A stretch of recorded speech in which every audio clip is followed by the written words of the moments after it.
Feeling good on a Friday edition. It is orange and blue today. Cecil Lammy, Andrew Mason, asking the question of how Bo Nix helps the Broncos defense in 2025. Mace, this is a question raised because I saw an article, CBS Sports, that said, the Broncos defense could take a step back in 2025. Okay, well, let's have that conversation. And can it take a step back if Bo is better, the offense is better, and they're helping out the defensive side? Well, I mean, it can take a step back, and because we saw even as the season went on, and Bo Nix, despite his back injury, was doing some good things in December, the defense was taking a step back. So it's not like it's impossible for the defense to take a step back if Bo Nix is doing well. It just means that if the defense does take a step back, Cease, then it may negate some of the gains you have on the offensive side. But if you can at least keep the defense at its previous level and get improvement from Bo Nix in the offense, then you open up some more possibilities. And yes, I have the big hat on right now. You're starting with the big hat. The big hat's got to be super comfortable, right? Seems comfortable. Is it a balance thing? It's a little tight. It's a little tight. It's a little, like I said, it's not my Charlotte's size. Hat. It's Charlotte's hat. It's a little tight. So that means it's a little tight right now. So I'm not going to wear it regularly. And let's just say this. I'm not going to wear it for the entire show because I feel like it distracts from what I'm saying. Although maybe people would rather just see the hat than actually see and hear what's coming out of my mouth. Okay. The improvements on offense, do they counter any sort of step back defensively? And when I say that, Mace, again, we don't know free agency, all that type of stuff. But I think just overall defensively, we should not be expecting the Denver Broncos to have the same amount of sacks. They had a team record amount of sacks. So let's begin there. Okay. The sacks aren't going to be the same. What can be different defensively? And can the offense, make those strides? Who takes greater strides, I guess is what I'm trying to say. The offense by leaps and bounds, or the defense in just kind of maintaining or strengthening what they are? Well, I mean, you'd like for it to be all of it, but it's inevitable. It's not going to be the same. The thing is, though, historically, you see a lot more variance in defense than offense. Especially like with offense, if you get the quarterback and you get schematic consistency, you get these things figured out, usually that means you're going to be at least a certain baseline level and you're going to be able to maintain that. Defense can be, frankly, all over the place, right? I mean, and even within a season, it can be all over the place. We've seen that with the Broncos the last 2 years. Yeah, we've seen it be all over the place. And at the end of the season is where you want to be. So the offense improvement, regardless of who they add in the draft and in free agency, I think we need to see a crescendo, honestly. And we need to see the defense maybe have some struggles, but get stronger also at the end of the season. Because I'm looking at 2025, Maces. This is a postseason team. I think it's kind of boring to be like, will they make the playoffs? No, they'll make the playoffs. So make sure you're surging at the right time on both sides of the ball. Well, I mean, the goal is to be in the postseason. I think people should be disappointed if this team isn't a postseason team. Whereas last year, if they'd gone 9-8 and missed the playoffs, but Bo Nix had still had the kind of season that he had where you found out, okay, this guy can be a starter in the league. Let's keep turning the page with him. It would still have been a successful season, even if you'd missed the playoffs. Now, it would have been sad to fade down the stretch and missed the postseason, but we would have sat there 2 weeks from the end of the season and been like, well, Bo Nix did really well, and that would have been the storyline, and that's what would have really stuck. Yeah. So, I mean, I think anything short of making the playoffs next year probably does constitute a failed season, but I'm not going to sit here and say, oh, they're going to be in the playoffs because for one thing, I don't expect Cincinnati to go 9-8 and miss the playoffs again like they did. I mean, they've done that now 2 years in a row, but this is the result of those pretty sweeping changes on the defensive side. As long as they can keep the core together and the indications are they're going to try to do that, then I think they're going to swoop in and take a playoff spot. And so even if everything else remains the same, you figure, okay, they're taking a playoff spot from Denver or Pittsburgh probably.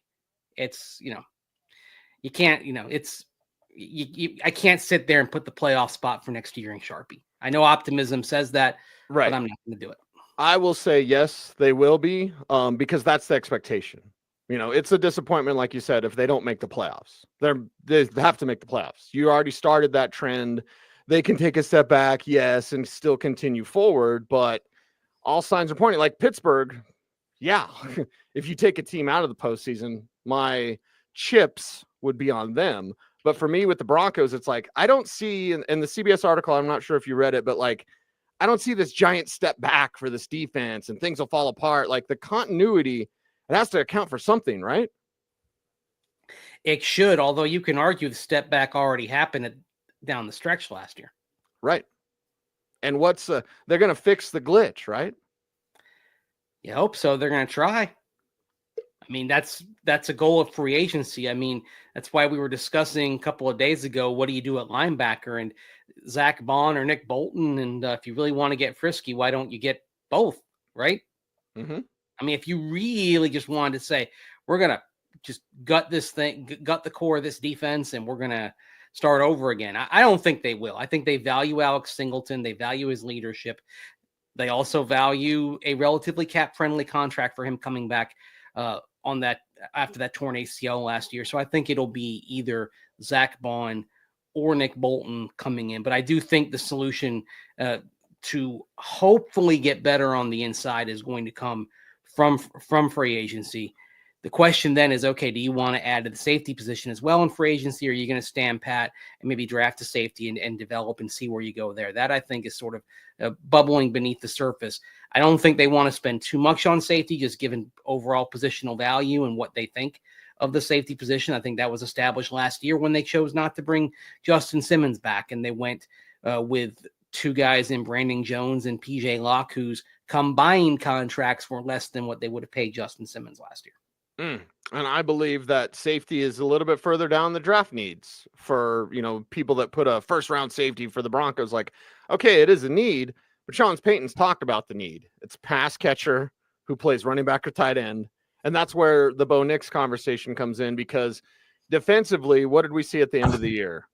They fell apart because you could run on them. Well, if Bo Nix in that offense is better, Mace, you're not going to be able to run on them because you're going to have to play pass-happy football to catch up to this Broncos team. So I'm not saying, 7 points a game, even craziness, 10 points a game, but there'll be an offensive improvement. And again, if at the right time, now in the fourth quarter, you can't just run to take the life out of the football, the air out of the football. You've got to pass, which means your pass rushers, those guys can pin their ears back. And I like that idea of, hey, they're not going to have as many sacks, but they're going to be in situations where they can go hunt a little bit more because your offense is supporting you on the other side. Well, and also on the defensive side, in terms of how we're measuring what they end up doing. I mean, I'm not so much looking at points on the board as I'm looking at points per possession, right? You take the Buffalo game, for example. Buffalo scored 31 points. Well, they only had the ball 8 times. Whew. And one of them was the end game, running out the clock when they weren't really trying to score. Right. So that was basically 31 points on 7 possessions. That's, nearly 4.5 points per possession. That's bad. I know people tend to respond more to points on the scoreboard in terms of their frame of reference, but when you're and even my mic drops. It was a mic drop moment. That's a mic drop moment, literally. Yes. So if you're allowing 3 points per possession in a game, that's not good, because a typical game for a team sees about 10 to 12 possessions over time. We actually saw a lot of games last year have fewer possessions than that, teams holding the ball longer. Some of this is also drives being extended longer because more teams are going for it on 4th down. And they're pretty successful when they go for it on 4th down by and large, which is why you're going to continue to see teams do that. So it's interesting to think that because an offense is more successful on fourth down, it means that maybe the points on the raw points per game goes down because the possessions are longer. But if everyone's thinking in those terms, that's what happens. But when you're giving up 4.5 points per possession in that game, and then against Cincinnati, the thing that saved the Broncos from a really bad points per possession figure was the fact that the Bengals got sloppy. And I mentioned, of course, going for it on fourth down. They did go for it on fourth down a couple of times and got stopped early, but that was a game where the Broncos did not force a punt until overtime. So think about kind of the ending taste for this defense. They struggled against the pass. They couldn't stop the run at all. And in the last 2 games that they played, they forced 2 punts. That's it. It's not great, Bob. And so that's where the discussion, the discussion is not only inside linebacker. I think the discussion is, do you want to maybe add some depth on the interior as well? Do you bring DJ Jones back? That's a real question. DJ Jones against the run. I wrote about this at denversports.com. DJ Jones against the run, one of the most efficient run defenders up front in terms of run stop rate in the NFL. So do you want to, your run defense did struggle late, but do you want to undermine that by letting him go? I mean, that's a question as well. Ideally, I would like to say, okay, you bring DJ Jones back on a relatively team-friendly contract. He's not going to get the type of contract that he got 3 years ago because his frame, his size, and his age dictates he's probably in that 1 to 2 year range. I mean, I'm basically like, 2 years, $8 million is sort of the type of thing that you might be able to do for DJ Jones contractually. But do you want to add more to that? Are you confident in the development of any of Wazirike, or do you want to bring somebody else in there as well? Do you just want to say, okay, how do you feel about Jordan Jackson last year? Very nice story coming out of Air Force, but can you upgrade there? Can you upgrade beyond Malcolm Roach, Zach Allen, and John Franklin Myers? By the way, there was a story. We got to shoot that down. I did not like that. I did not like that at all. It's lazy. It's clearly written by somebody who doesn't know the team, doesn't know what happened, and they just went down the list of contracts and said, "Hey, what's the biggest number I can take off in terms of cap savings?" John Franklin Myers, never mind that he had 7 sacks from an interior defensive line position, which means that if you let him go, there'd be a stampede of teams trying to sign him. I didn't want to ignore. I mean, I guess we're acknowledging it now. I would not to acknowledge it because it was so freaking stupid. We're at the time of year where there's a lot of stupidity out there. Yes. Mm-hmm. And I'm trying to keep this a stupid free zone. Well, did you see what Jim Nagy tweeted? He said draft season was also clickbait season. And I know JFM, that's more of a surprise cuts. The fellas did that on the morning show. I cussed out Mike Evans. I'm telling our business here on the show, but when I saw Mike, I was like, dude, come on. That's poppycock. And I feel confident I can say that. Oh, they did a segment on it. I mean, first of all, with all respect to the writer, I'd never heard of the person who wrote that. So I mean, it was just lazy. I don't like it. I don't like it. It was not it was just. You notice we didn't talk about that. I mean, we're kind of talking about it, but still, no, we didn't lead off the show with it, right? Well, and look at this when we talk about defensive tackle, because we're talking about defensive improvements. Yes. I know you have. I see. I can hear them. To me, this defensive tackle class, which I'm going through currently in film study, Mace. I mean, just chef's kiss. Everybody's saying it, right? Chef's kiss. Yes. 25 guys that could be starters. And I look at a guy like not even the first rounders. I look at Jordan Phillips from Maryland. We saw him on the All-Star road trip. He made our our practice notes.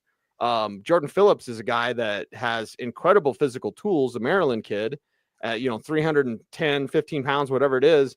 And he's going to be a second or third rounder. So if you want a defensive tackle, yes, DJ Jones, let's have that conversation. But for me, if you don't take one in the first round, which is a possibility at 20, man, this class is so good. It's so good at running back. It's so good at tight end. It's so good at defensive tackle. And it may be historic at defensive tackle. Is that as odd as that may be to say? And very similar to running back, because it's so deep, you're going to be able to cross that item off on day 2. I mean, you talk about Jordan Phillips. I love Deion Walker out of Kentucky. 344 pounds, 6'7". So he's long and he's big. He's long and he's big, and he carries that weight really well.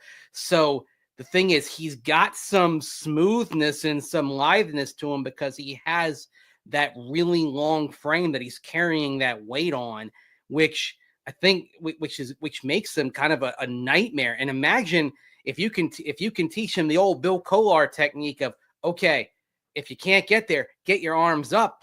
A 6'7" guy in there getting his arms up, going to cause you're talking PBU City right there. Yeah, right.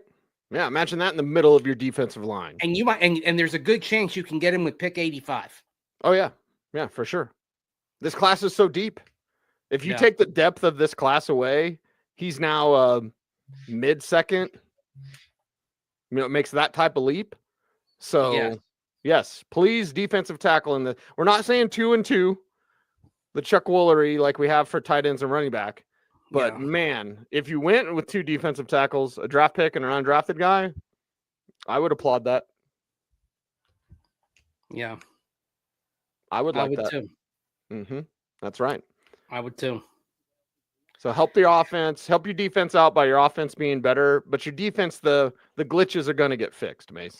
Well, don't forget also on the defensive line, you got to be thinking long-term as well, because you've got Malcolm Roach, Zach Allen, John Franklin Myers, all with contracts that expire after this year.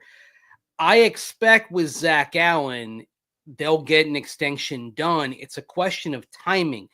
If you can get an extension done, say in the next couple of weeks, you can create more cap space for this year because you can knock that cap figure down. It's in the $17 million range. You can knock that cap figure down a little bit. John Franklin Myers, I think it's going to depend really kind of A, on what type of contract he's expecting, and B, frankly, I think JFM, it may depend on what you do in the draft as well. Do you get somebody who can effectively replace John Franklin Myers a year from now? Right. And if that's the case, you probably go for the cost-controlled option, because he is a guy who, he's still relatively young. I mean, it's weird to think for a guy who's sitting here, he's going into his 8th season. He doesn't turn 29 years old until late September. So there's still plenty of tread left on the tires, which is another reason why I'd say, okay, he works so well with Zach Allen. Why don't you try to maybe get an extension for him as well? Because that's a really nice combination, but you've got a lot of other factors to consider. Now, that being said, one thing looming over all this in the positive is that you get past this year. Guess what? You don't have a big quarterback number because you don't have big dead money anymore. You start 2026, 2027, truly with a cost-controlled quarterback situation, and then you can really have some fun with how you build your roster. And so that's another thing to consider as well, that, okay, you actually could have heavy defensive line investment, young and old. You could draft a Deion Walker in round 3, but you could re-sign JFM, Zach Allen, and Malcolm Roach. Roach is a very good first and second down run defender, and you need that as well. So, but some of those moves are going to depend on the draft. Like, let's say they go round 1, they go for Kenneth Grant out of Michigan, right? If he's there at 20 and you end up picking him, he'd be a good fit. But I'd say if they brought in Kenneth Grant, maybe one of JFM or Malcolm Roach, not back in 2026, just because that role was being filled elsewhere. And then you look to bolster the depth from the back end. They'll improve the defense in 2025, and they'll do it in some different ways. And that also includes improving the offense. Mace, as we wrap up a Friday show here, it is orange and blue today. Would you like a surprise, my friend? Yeah, I'd love a surprise, if it's a positive surprise. It's a positive surprise, to be sure. And I'll tell the tale. We get fan mail at the Fan, and I walk by where they put the fan mail, and I see Mark Schlereth stack, Philip Lindsay stack. Not a whole lot for the old Cecil Lammy, but I saw one today that's addressed to both of us. So, oh, wow. Okay. I'll cover up her address, but it's from Sharon from Rapid City. It says, "Attention, Cecil Lammy and Andrew Mason." Okay. So I'm going to open it up today. Got my handy dandy box cutter right here. I'm going to open it up today and just see what Sharon. And by the way, if folks want to send us fan mail, it's 7800 East Orchard Road, Suite 400 in Greenwood Village, Colorado, 80111. And so, whoa, wow, Sharon, look at this. Look at this. Oh my gosh. You're gonna get this too. Oh, wow. Oh boy. Oh, Mace, you are gonna love this when I see you in Indy. She sent us stickers. This one says relative to. We should give that to Sean. Wait, what's the other one say? This one says, "Don't be dumb. Don't be in a cult." Okay. This one says, "Stay frosty." Look at that. That's awesome. You know what? Sharon. I said we don't do stupid Whoa. stuff here, right? So don't be dumb is like perfect. Yes. OBT is a BFD. Look at that. Oh my gosh, that's oh so my cool. God. Sharon. Holy cow. So she has a Sharon, note thank for you. us. Yeah, she has a note for us right here. I'll read it to you. It says, Okay. To Cecil and Mace, thank you for your insight and dedication and knowledge and sharing that enthusiasm with us every day. That is Sharon. You see Sharon in the chat room. So Yep. Sharon, we certainly appreciate you for Thank all you, the Sharon. stickers. Make sure. Oh, there's more stickers. Hold on. I got to make Okay. sure we got them all. Okay. Another OBT is a BFD. So we don't have to fight over that Okay. one. Yeah. I didn't want to have to fight over that one because that one's going to be cool. And then, oh my God. Of course. We're fixing to find out. So yeah, you and I'll have some stickers to divvy up. And again, thank you, Sharon. And thanks everyone out there for watching. What a great way to end a Friday. Mace, before we're out of here, how do folks help us out on our YouTube channel?